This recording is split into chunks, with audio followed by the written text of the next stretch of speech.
Parties are uncomfortable events for me. I do want to get invited. If I'm not invited, I feel sad, and it is horrible hearing befores and afters you've had nothing to do with. Smiling and pretending dog-eared experience is enough. But when I am invited to a party, I straight away start dreading it. As soon as I'm confronted with shrieking, giggling, drinking, loud music, random hookups, uninhibited dancing, I feel glum. I don't have fun. I'm not fun. I'm serious. I'm responsible. I worry about my friends getting drunk, getting their drinks spiked, getting hurt, getting messy, getting used, getting pregnant, getting sexually transmitted diseases, and drowning in their own vomit. On top of that, I never know what to wear. And I don't like drinking, but I have to pretend to drink, so I at least appear to be fun and to be having fun. I used to like dancing, until a boy, Billy Gardner, told me I looked like a spastic tarantula. So now I can only dance if it's crowded enough and dark enough that nobody can see me. So, a typical party for me usually involves trying unsuccessfully to talk to people who are drunk, hanging around the food, speaking to the parents, visiting the bathroom, hoping that by the time I come out more people I know have arrived. Not dancing. Finding a kitchen or garden through-row position to prop so I get passing traffic conversation, and later, on patrolling, to check that my friends are okay to get home. Holly says I'm more like a party monitor than a guest. But post-billboard, the script for this party ran differently. For starters, some people looked at me, rather than around me when I arrived. After Holly's, "Hi! Mwah! Mwah!" she pulled me into a huddle with Gab and Ava and started making a big deal out of the billboard thing. Usually, it would make me uncomfortable being the centre of attention, but because I'd told Holly everything and she'd had 3 cranberry vodkas, it was more like she was the centre of attention, which suited us both just fine.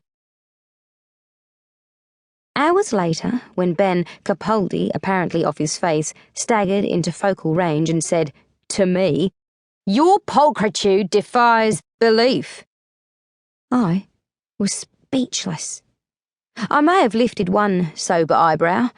I've perfected the one eyebrow lift in the mirror, never in a million years thinking I'd get to use it in a social situation. I smiled and turned away. I could not think of one thing to say. But as my heart flipped like a hooked fish, I was wondering if a girl like me had ever turned away from a boy like Ben. Was it wrong to feel a little thrill when I caught his look of surprise? This handsome boy, this boy the whole world loves. It might have looked like muscle flexing on my part, turning away like that, but it was unadorned panic. A when in doubt, stick your head in the sand move. Nice work. And he thought I didn't know what pulchritude meant, naturally. It's not like he would have noticed me in the same Latin class for the last 3 years. Dud compliment, anyway. It's such an ugly word for beauty. Besides which, he's the pulchritudinous one. He is the walking definition of boy beauty. And I have now kissed that definition. There is no hope of sleeping tonight. My wakey dial is stuck up on super alert. I'm freaked out about going to camp in the morning, and I've got the kiss footage on a loop. I hate this. I want a more obedient brain. I want the brain that says, okay, when I say it's bedtime. Now, brain, sit, roll over, play dead. My brain says, get stuffed, I'm having fun.